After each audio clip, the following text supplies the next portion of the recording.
कौन भैया ना। कौनी भैया मैया के बकरा कनवले हो। कौनी भैया ना मैया के बांधे चारो हो। कौनी भैया ना। भैरो भैया मैया के पोखरा कनवले कि दुर्गा भैया ना मैया के बांध चारो घटिया हो। कि दुर्गा भैया ना मैया के बांध चारो घटिया हो। कि दुर्गे भैया ना।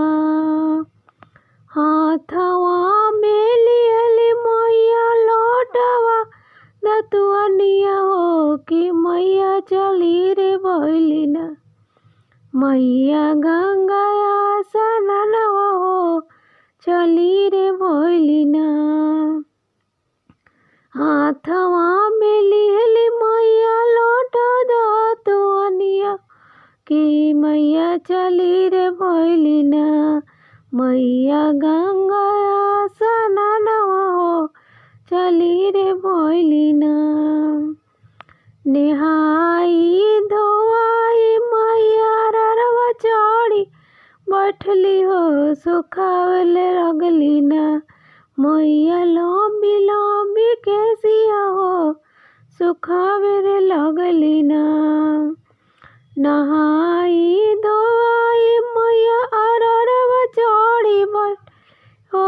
सुखावे लगली ना मैया लंबी लंबी केसिया हो। सुखावे ना। घोड़वा चढ़ोले ओइले भैरो नंद भैया हो। केरे तोरना बहिनी तिलक चढ़ावेलन। केरे तोरना बहिनी बरियातिया साजलन। केरे तोहरना भैरो ही भैया मैया के तिलक चढ़ायनो। कि दुर्गा भैया ना मैया के साज दियतिया हो। कि दुर्गा भैया ना।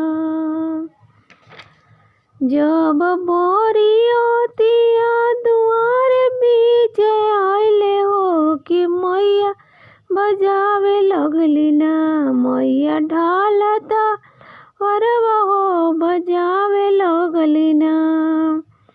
जब बोरियोतिया दुआर बीचे आइले बजावे लगली ना मैया ढालता लवरवा बजावे लगली ना।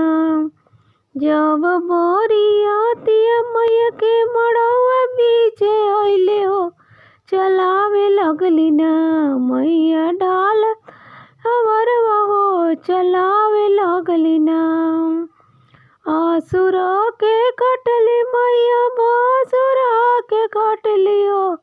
दुल्हा के कटली ना मैया पहनली गले हरवा हो। दुल्हा के कटली ना। असुर के कटली मैया बासुर के कटली हो। दुल्हा काटिना मैया पहनली हरवा हो। दुल्हा काटिना। इतना बचन जब शंकर बारा सुनले हो। कि हम न जननी ना हम नाग के बोलती हो। कि हम न जननी ना।